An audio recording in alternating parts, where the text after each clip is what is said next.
বিসমিল্লাহির রহমানির রহিম। সম্মানিত সুধী, একটি বিষয় খুব আলোচনা হচ্ছে, সেটি হচ্ছে জুলাই অগাস্টের যে ছাত্রদের উপর গণহত্যা, ছাত্র জনতার উপর যে হত্যা নির্যাতন, এই বিষয়গুলো কি আন্তর্জাতিক অপরাধ ট্রাইব্যুনালে বিচার হবে কিনা বা আন্তর্জাতিক অপরাধ ট্রাইব্যুনালে বিচারযোগ্য কিনা, বিশেষ করে সাবেক প্রধানমন্ত্রী শেখ হাসিনা সহ সংশ্লিষ্ট যাদের নামে অভিযোগ আসছে তাদের মামলাগুলো কি ট্রাইব্যুনালে বিচার হবে কিনা, এবং স্বাভাবিক বিচার প্রক্রিয়ায় সেটি না হয়ে কেন ট্রাইব্যুনালে করার কথা বলা হচ্ছে। ট্রাইব্যুনালের সাথে স্বাভাবিক বিচার প্রক্রিয়ার তারতম্যটা কি, এবং ট্রাইব্যুনালের জুরিসডিকশন আছে কিনা, এখতিয়ার আছে কিনা, এই বিষয়গুলো নিয়ে আজকে আমরা আলোচনা একটু ক্লিয়ার হওয়ার চেষ্টা করব।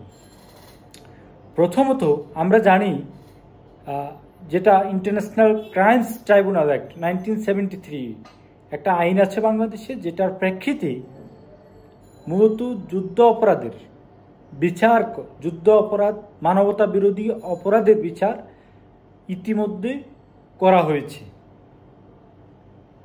বাংলাদেশে এই মানবতা বিরোধী অপরাধের বিচারে এই পর্যন্ত 51টি মামলার রায় দেওয়া হয়েছে, যেখানে 91 জনের 131 জন আসামির মধ্যে 91 জন আসামির মৃত্যুদণ্ড দেওয়া হয়েছে, 6 জন আসামির মৃত্যুদণ্ড কার্যকর করা হয়েছে। তার মধ্যে 5 জন জামাতে ইসলামীর এবং 1 জন বিএনপির, এবং এখনও 30টি মামলা পেন্ডিং রয়েছে, 50টি আপিল পেন্ডিং রয়েছে মহামান্য আপিল বিভাগে। অর্থাৎ এই যে ট্রাইব্যুনালটি সেটি এক্সিস্টিং আছে, এবং আমরা লক্ষ্য করেছি এই জুলাই অগাস্টের ঘটনার প্রেক্ষিতে ইতিমধ্যে ট্রাইব্যুনালে 14টি অভিযোগ দায়ের করা হয়েছে। ট্রাইব্যুনালে বলতে আন্তর্জাতিক অপরাধ ট্রাইব্যুনালে কোনো মামলা যদি কেউ বিচার করতে যায়, অভিযোগ আনায়ন করতে হয়, সেটি প্রথমে এই সংক্রান্ত অভিযোগের জন্য একটি তদন্ত কমিশন রয়েছে, সেখানে অভিযোগটি সাবমিট করতে হয়। তদন্ত কমিশন যদি মনে করে প্রাথমিক সত্যতা পেয়ে থাকে, ইনভেস্টিগেশন করে, তখন সেটি ট্রাইব্যুনালে বরাবর প্রেরণ করা হয়। অর্থাৎ এখন অভিযোগ তদন্তাধীন। তাহলে আমরা যেটা দেখতে পাচ্ছি, সাবেক প্রধানমন্ত্রী শেখ হাসিনা সহ আরও অসংখ্য যারা আইন শৃঙ্খলা বাহিনীর কর্মকর্তা নিয়োজিত রয়েছিলেন, সাবেক অনেকজন মন্ত্রী সহ অনেকের বিরুদ্ধে, এবং অজ্ঞাতনামা অসংখ্য 400-500 মানুষের বিরুদ্ধে ট্রাইব্যুনালে 14টি অভিযোগ ইতিমধ্যে দায়ের করা হয়েছে। ট্রাইব্যুনালে বলতে ট্রাইব্যুনালের নিয়ন্ত্রণাধীন আন্তর্জাতিক অপরাধ তদন্ত যে সংস্থা রয়েছে সেখানে দায়ের করা হয়েছে, যেটি ইনভেস্টিগেশন প্রসিডিউর রয়েছে।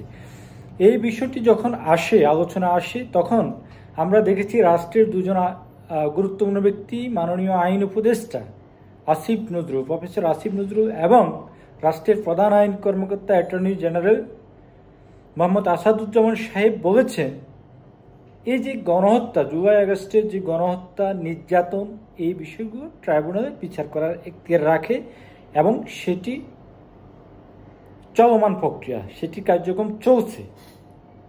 অপরদিকে ট্রাইব্যুনাল প্রসিকিউশনে যারা ছিলেন, বিশেষ করে অ্যাডভোকেট রানা দাশগুপ্ত, তিনি বলেছেন যেহেতু এই ইন্টারন্যাশনাল ক্রাইমস ট্রাইব্যুনাল যেটি যুদ্ধ অপরাধের বিচারের জন্য গঠন করা হয়েছে, যার প্রেক্ষিতে এই জুলাই অগাস্টের যে হত্যাকাণ্ড, নির্যাতন, এগুলোর বিচার এখানে চলতে পারে না বলে উনি অভিমত প্রকাশ করেছেন।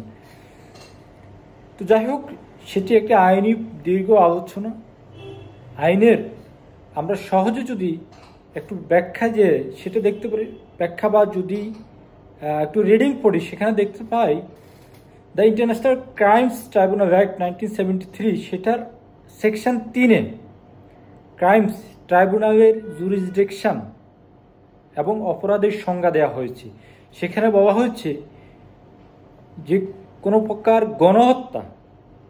গণহত্যা, নির্যাতন, অপহরণ, নির্বাসন সহ অনেক বিশাল একটা সংজ্ঞা দেওয়া হয়েছে। সেখানে মূল কথা হচ্ছে, গণহত্যা যদি সংগঠিত হয়, সেটার বিচার এর ট্রাইব্যুনাল করতে পারবে। গণহত্যাটা যদি কোনো ব্যক্তি কর্তৃক করা হয়, কোনো গোষ্ঠী কর্তৃক, কোনো আইন শৃঙ্খলা বাহিনী বা রাষ্ট্রে নিয়োজিত কোনো সশস্ত্র বাহিনী কর্তৃক করা হয়ে থাকে এবং সেটি যদি গণহত্যা অর্থাৎ ক্রাইমস অ্যাগেনস্ট হিউম্যানিটি হয়ে থাকে, সেটার বিচার এই বাংলাদেশের ভূখণ্ড এই ট্রাইব্যুনাল, আন্তর্জাতিক অপরাধ ট্রাইব্যুনাল, যেটাকে আমরা যুদ্ধ অপরাধ ট্রাইব্যুনাল হিসাবেই সচরাচর পরিচিত, সেই ট্রাইব্যুনাল করতে পারে।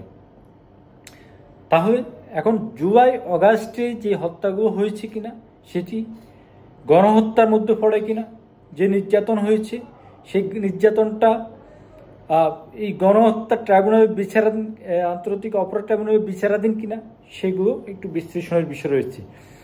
দ্য প্রাইমারি ফেসি হচ্ছে কি, প্রাইমারি ফেসি অর্থাৎ প্রাথমিক দৃষ্টিতে এই গণহত্যা যে হয়েছে সেটি রাষ্ট্রের যে আইন কর্মকর্তা এবং আইন উপদেষ্টা এবং এর মধ্যে ক্রাইমস ট্রাইব্যুনালের যে প্রসিকিউশন টিমের যে প্রধান অ্যাডভোকেট তাজুল ইসলাম, সবাই সিদ্ধান্তে উপনীত হয়েছে এটি একটি গণহত্যা হয়েছে এবং যেটি ইনভেস্টিগেশন প্রসিডিউরে রয়েছে, যেটা তদন্তাধীন রয়েছে। তদন্ত রিপোর্ট যদি প্রকাশ পায়, তদন্ত রিপোর্টে যদি এই সত্যতা আসে, এই গণহত্যা, নির্যাতন এবং নির্বিচারে যে আক্রমণ, এই বিষয়গুলো যদি ক্রাইমস এগেনস্ট হিউম্যানিটি হয়ে থাকে, তাহলে এই ট্রাইব্যুনালে বিচার করা যাবে। সেক্ষেত্রে স্বাভাবিকভাবেই শেখ হাসিনা সহ যাদের বিরুদ্ধে অভিযোগ আছে, এই ট্রাইব্যুনালে সেটি বিচার হবে মর্মে আমরা দেখতে পাচ্ছি। এবং এর মধ্যে প্রসিকিউশন টিম গঠন করা হয়েছে। ট্রাইব্যুনাল, দুটি ট্রাইব্যুনাল, তার মধ্যে একটি ট্রাইব্যুনাল এখনও কার্যকর রয়েছে, যেটি আগে বলছি, যেখানে 30টি মামলা চলছে এখনও। তো স্বাভাবিকভাবেই হত্যা, নির্মূল, তারপর আপনার নির্বাসন, গণহত্যা, যুদ্ধ, সব কিছু আমরা যদি বিশ্লেষণ করি, তার মধ্যে এই গণহত্যা। এখন আরেকটি বিষয় হচ্ছে এই কেন ট্রাইব্যুনাল? হত্যার বিচার তো দেশের প্রচলিত বিচার ব্যবস্থা হতে পারে।